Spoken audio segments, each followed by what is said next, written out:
Hi, welcome to தருணியாரி designer. இன்றைக்கி ஒரு சூப்பரான ப்ரூச் ஒர்க் பார்க்கலாம். அதுக்கு ஃபர்ஸ்ட் இந்த மாதிரியான குட்டி குட்டி ஃப்ளவர்ஸ் நம்ம ரெடி பண்ணணும்.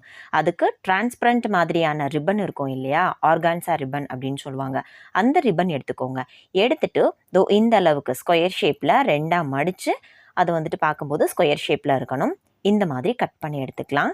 கட் பண்ணிவிட்டு ரெண்டு ஜாயின் ஆகிற இடம் இருக்குது இல்லையா, அதை ரெண்டையும் இந்த மாதிரி லைட்ரோ இல்லைன்னா கேண்டில் யூஸ் பண்ணி கூட ஹீட் பண்ணிக்கோங்க. இப்படி ஹீட் பண்ணும்போது அந்த ரெண்டு எட்ஜுமே சேர்ந்துடும். லைட்டாக ஹீட் பண்ணிவிட்டு இப்படி ப்ரெஸ் பண்ணிக்கோங்க. ப்ரெஸ் பண்ணும்போது இந்த மாதிரி ஒட்டிக்கும். இப்போது ஒரு ஹாஃப் ஆஃப் த போர்ஷன் ஒட்டிடுச்சா, இதே மாதிரி ஆப்போசிட் சைடுமே இப்படி ஒட்டிக்கலாம். இந்த மாதிரி ஃபுல்லாக ஒட்டிக்கணும். ஒட்டினதுக்கப்புறம் இதை அப்படியே உல்ட்டாவாக நம்ம திருப்பிக்கணும். அப்படியே ரிவர்ஸில் இந்த மாதிரி உள்ளே நம்மளோட விரலை விட்டு இப்படி திருப்பும்போது இந்த மாதிரி ரெடி ஆகிடும். ஓகேங்களா?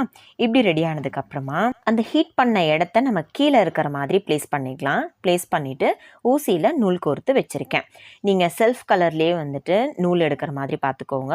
உங்களுக்கு ஈஸியாக விசிபிளாக தெரியணும் அப்படின்றதுக்காக நான் ஒரு எல்லோ கலர் சூஸ் பண்ணியிருக்கேன். இப்போ கீழே இருந்து அந்த நீடில் மேலே நம்ம எடுத்துக்கணும். எடுத்துட்டு நான் பண்ண மாதிரியே கீழே மேலே அப்படின்ற மாதிரி நல்ல குட்டி குட்டியாக பக்கத்தில் நம்ம ஸ்டிச்சஸ் போடணும். இந்த மாதிரி க்ராஸாக போடணும். எட்ஜ் வரைக்கும் இப்படி நம்ம போடணும். போட்டுட்டு அந்த த்ரெட்டை நம்ம வெளியில் எடுத்துடலாம். இப்படி வெளியில் எடுத்துடணும். எடுத்துட்டு அதே மாதிரியே இந்த சைடு க்ராஸாக இந்த மாதிரி 4 சைடுமே நம்ம ஸ்டிச்சஸ் போட்டுக்கணும். இந்த ஸ்டிச்சஸ்லாம் நம்ம போட்டிருக்கோம் இல்லையா, இதெல்லாம் அட்லாஸ்ட் பார்க்குறதுக்கு ஒரு டைமண்ட் ஷேப்பில் இருக்கும். ஓகேங்களா? ஸோ இப்போ 4 சைடும் போட்டு முடித்ததுக்கப்புறம் பார்த்தீங்கன்னா இந்த மாதிரி தான் இருக்கும். போட்டு முடிச்சுட்டு இந்த நீடிலையும் வெளியில் எடுத்ததுக்கப்புறம் பேக் சைடில் திருப்பிட்டு இந்த இடத்த இந்த மாதிரி நல்லா பிடிச்சிக்கோங்க. பிடிச்சிட்டு இந்த த்ரெட்டை ஃபுல்லாக நல்லா இழுத்துக்கணும். 4 சைடும் நம்ம ஸ்டிச்சஸ் போட்டிருக்கோம் இல்லையா, அந்த ஸ்டிச்சஸ் எல்லாமே இழுத்துட்டு வர மாதிரி நல்லா இந்த த்ரெட்டை இழுத்ததுக்கப்புறம் இந்த ஃப்ளவர்ஸ் எல்லாமே பெட்டல்ஸ் நல்லா அழகாக தெரிகிற மாதிரி இப்படி விரித்து விட்டுக்கோங்க. விரித்து விட்டுட்டு அந்த த்ரெட்டு கீழே இருக்கும் இல்லையா, அதை என்ன பண்ணணும் அப்படின்னு காமிக்கிறேன் பாருங்களேன். நம்ம லெஃப்ட் ஹேண்டில் ஒரு போர்ஷன் பிடிச்சிருக்கோம்ல, அந்த போர்ஷனை நல்லா இருக்க பிடிச்சிட்டு இந்த த்ரெட்டை நல்லா ஒரு 4-5 வாட்டி சுற்றி கீழே இருந்து கரெக்டாக சென்டராக பார்த்து இந்த நீடில் நம்ம மேலே எடுத்துக்கணும். எடுத்துட்டு இந்த சென்டரில் நம்ம என்ன வேணாலும் ப்ளேஸ் பண்ணிக்கலாம். இப்போ நான் என்ன பண்ணுறேன், 3mm ஆன்டிக் பீடு கோல்டன் கலரில் ப்ளேஸ் பண்ணிக்கிறேன். ப்ளேஸ் பண்ணி கரெக்டாக சென்டராக பார்த்து வச்சுட்டு மறுபடியும் சென்டர்லேயே அந்த நீடில் கீழே இறக்கிக்கணும். இறக்கிட்டோம் அப்படின்னா அந்த பீடு அழகாக சென்டராக வந்துடும். ஸோ நமக்கு ஃப்ளவர் ரெடி ஆகிடுச்சு. நம்ம நார்மலாக எப்பவும் போல் எண்டு நாட்டு போடுவோம் இல்லைங்களா, அந்த மாதிரி இப்படி 3 வாட்டி சுற்றிட்டு இழுத்துட்டோம் அப்படின்னா அவ்வளோதான், எண்டு நாட்டு விழுந்துருச்சு. இப்போ இந்த த்ரெட்டை கட் பண்ணிவிட்டு மறுபடியும் இன்னொரு ஃப்ளவர் வேணும்னா ரெடி பண்ணிக்கலாம். இதே மாதிரி 4 ஃப்ளவர் நான் டோட்டலாக ரெடி பண்ணியிருக்கேன். இப்போ இந்த 4 ஃப்ளவர் தான் மெயினாக இருக்க போகுது. அதோட இன்னொரு லீஃப் மாதிரி ரெடி பண்ண போகிறோம். அதுக்கு 0.3 mmல கீர் வயர் எடுத்திருக்கேன். சும்மா கொஞ்சோண்டு மட்டும் கட் பண்ணி எடுத்திருக்கேன். எடுத்துட்டு ஃபர்ஸ்ட்டு கிறிஸ்டல் பீடு நான் ஒரு ப்ளூ கலரில் சூஸ் பண்ணி எடுத்திருக்கேன். உங்களோட இஷ்டம்தான். சூஸ் பண்ணி ஒரே ஒரு கிறிஸ்டல் பீடு போட்டு அதோட அந்த கீர் வயரோட சென்டரில் நிற்கிற மாதிரி ப்ளேஸ் பண்ணி சும்மா ஒரு 2-3 ட்விஸ்ட் மட்டும் பண்ணணும் அப்படின்னா அவ்வளோதான், அந்த இடத்துல அழகாக ப்ளேஸ் பண்ணிக்கும். இப்போ நம்ம ஒரு ட்ரீ எஃபெக்டில் பண்ண போகிறோம். ஸோ அதுக்காக என்ன பண்ண போகிறோம்னா, இப்போ 2 கீர் வயர் அந்த சைடும் இந்த சைடும் இருக்குது இல்லையா, ரைட் சைடில் இருக்கிற கீர் வயரில் இன்னொரு கிறிஸ்டல் பீட் போட்டுட்டு சென்டராக ப்ளேஸ் பண்ணியிருக்கிற அந்த கிறிஸ்டல் பீடுக்கு கொஞ்சம் இறக்கமாக வர மாதிரி இப்படி ப்ளேஸ் பண்ணி அகைன் நம்ம ட்விஸ்ட் பண்ணிக்கலாம். இந்த மாதிரி ட்விஸ்ட் பண்ணிக்கணும். ஸோ இதே மாதிரியே நம்ம கண்டினியூஸாக பண்ண போகிறோம். இப்போ லெஃப்ட் சைடில் இருக்கிற அந்த கீர் வயரில் இன்னொரு கிறிஸ்டல் பீட் போட்டுக்கிறேன். போட்டுட்டு சேம் போட் அதே மாதிரி சென்டரில் இருக்கிற கிறிஸ்டல் பீடுக்கு கொஞ்சம் இறக்கமாக இருக்கிற மாதிரி ப்ளேஸ் பண்ணிவிட்டு நம்ம ட்விஸ்ட் பண்ணிட்டோம் அப்படின்னா அதுவுமே அந்த இடத்துல ப்ளேஸ் ஆகிக்கும். இப்போ இதே மாதிரியே உங்களுக்கு இப்போ நான் 3 பீடு வச்சுருக்கேன் இல்லையா, இதே மாதிரி 5 பீடு வைக்கலாம், 7 பீடு வைக்கலாம், உங்கள் இஷ்டம்தான். இந்த மாதிரி ஒரு 3 பீஸ் நான் ரெடி பண்ணியிருக்கேன். இப்படி ரெடி பண்ணி எடுத்துக்கோங்க. அவ்வளோதான். இப்போ நம்ம ப்ரூச் ஒர்க் ஸ்டார்ட் பண்ணலாம்.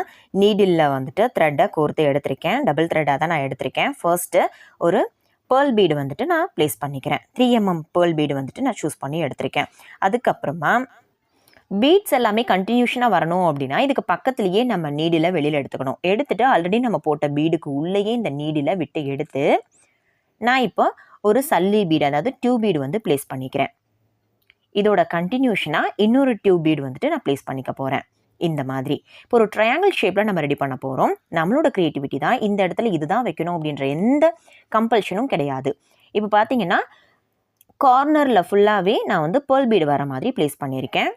ட்ரையாங்கிள் ஷேப்புக்கு 2 சைடில் வந்து சல்லி பீடு ப்ளேஸ் பண்ணியிருக்கேன், அதாவது டியூப் பீட் ப்ளேஸ் பண்ணியிருக்கேன். ஒரு சைடு மட்டும் நம்ம ரெடி பண்ணி வச்ச ஃப்ளவர் வந்துட்டு ப்ளேஸ் பண்ணிக்க போகிறேன்.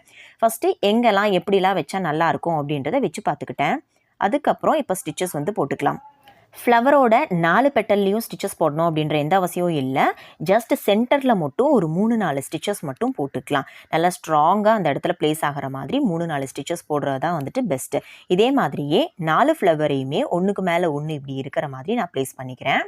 இப்போ ப்ளேஸ் பண்ணியாச்சு. அடுத்து நம்ம ரெடி பண்ணி வச்ச லீவ்ஸ்லாம் எங்கே வச்சா நல்லாயிருக்கும் அப்படின்றத வச்சு பார்த்துட்டு அந்த வயர் இருக்குது இல்லையா, அந்த வயரோட சென்டர் கேப்ஸ் இருக்குது இல்லையா, அந்த கேப்ஸில் எல்லாம் நம்ம ஸ்டிச்சஸ் போட்டு கம்ப்ளீட் பண்ணிக்கலாம். இதை அப்படியே விட்டால் நல்லா இருக்காது. ஸோ அதனால் இன்னும் கொஞ்சம் அழகு சேர்க்கறதுக்காக நான் ஃப்ளவர் சீக்வன்ஸ் எடுத்திருக்கேன். அதோட பேர்ல் பீடு சென்டரில் வச்சு ப்ளேஸ் பண்ணி இந்த மாதிரி ஸ்டிச்சஸ் போட்டிருக்கேன். தென் லீவ் சீக்வன்ஸும் எடுத்திருக்கேன். அதோட நம்ம குட்டி கட் பீடு வந்துட்டு நடுவில் வர மாதிரி ப்ளேஸ் பண்ணிக்க போகிறோம். இந்த மாதிரி எடுத்துட்டு இன்னொரு ஹோல் இருக்குது இல்லையா, அந்த ஹோலில் நம்ம இறக்கிட்டோம் அப்படின்னா அவ்வளோதான். லீவ் சீக்வன்ஸுமே நம்ம ப்ளேஸ் பண்ணியாச்சு. இந்த இடத்துலையும் ஒரு லீவ் சீக்வன்ஸ் நான் ப்ளேஸ் பண்ணிக்கிறேன். அவ்வளோதான், நம்மளோட ப்ரூச் ஒர்க்கு சூப்பராக ரெடி ஆகிடுச்சு. கண்டிப்பாக இதே மாதிரி நீங்களும் ட்ரை பண்ணி பார்த்துட்டு எனக்கு ஃபீட்பேக் வந்து சொல்லுங்கள். இந்த ப்ரூச் ஒர்க்கை ஸ்டிச்டு ப்ளவுஸில் பேக் நெக்கு ஃபுல்லாக இந்த ப்ரூச் ஒர்க் வந்துட்டு வர மாதிரியும், ஸ்லீவில் ஜஸ்ட் ஒரே ஒரு ப்ரூச் ஒர்க் மட்டும் வர மாதிரி நம்ம ப்ளேஸ் பண்ணி டிசைன் பண்ணினோம் அப்படின்னா ரொம்ப அழகாக இருக்கும். ட்ரை பண்ணி பாருங்கள். கண்டிப்பாக ட்ரை பண்ணி பார்த்துட்டு ஃபீட்பேக் சொல்லுங்கள். டவுட் இருந்ததுன்னா கண்டிப்பாக கேளுங்க. நெக்ஸ்ட் உங்களுக்கு எந்த மாதிரியான ப்ரூச் ஒர்க் வேணும் அப்படின்றதையும் கமெண்ட்ஸில் சொல்லுங்கள். தேங்க்யூ.